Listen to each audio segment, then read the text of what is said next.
Hello' everyone, লিছাছ কিটচেনলৈ মই আপোনালোক সকলোকে স্বাগতম জনাইছোঁ। আজি মই আপোনালোকৰ লগত শ্বেয়াৰ কৰিব লৈছোঁ মই কেনেদৰে ইউপি নুডলছ বনাওঁ তাৰ ৰেচিপিটো। আহকচোন চাওঁ কেনেদৰে মই বনাওঁ।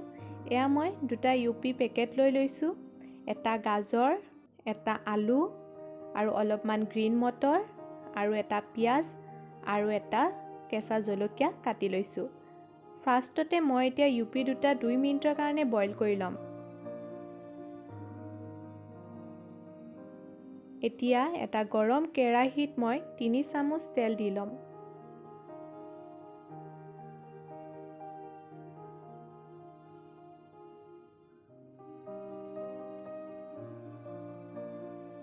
এতিয়া মই পিঁয়াজ আৰু জলকীয়াখিনি গৰম তেলত দি ল'লোঁ আৰু লগতে কাটি থোৱা আলু, গাজৰ আৰু গ্ৰীণ মটৰখিনি দি ল'ম।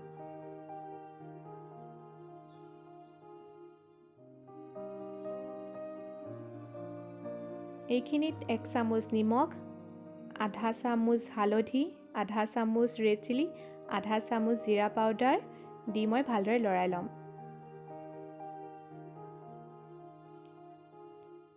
এইখিনি আধা সিজা হৈ গৈছে ভাজিখিনি। এতিয়া মই এইখিনিত বইল কৰি থোৱা ইউপিখিনি দি ল'ম আৰু ইউপি মছলাকেইটাও দি দিছোঁ।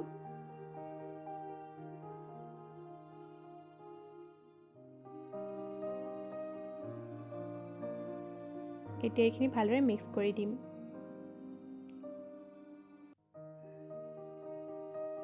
এতিয়া 2 মিনিটমানৰ পাছত মই আধা কাপ পানী ইয়াত মিক্স কৰি দিছোঁ।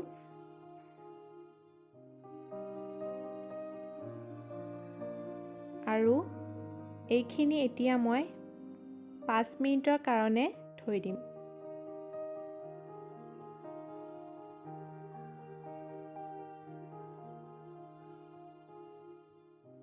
এয়া 5 মিনিট হৈ গৈছে। মই এতিয়া গেছটো অফ কৰি দিছোঁ। এইখিনি মই এতিয়া গেছৰ পৰা নমাই ল'ম।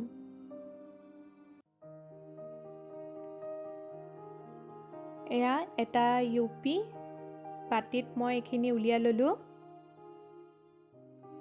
চাওক কিমান ধুনীয়া হৈছে। যদি ৰেচিপিটো চাই ভাল পালে তেতিয়াহ'লে মোৰ ভিডিঅ'টো লাইক কৰি দিব, শ্বেয়াৰ কৰি দিব আৰু মোৰ চেনেলটো ছাবস্ক্ৰাইব কৰি দিব। ধন্যবাদ।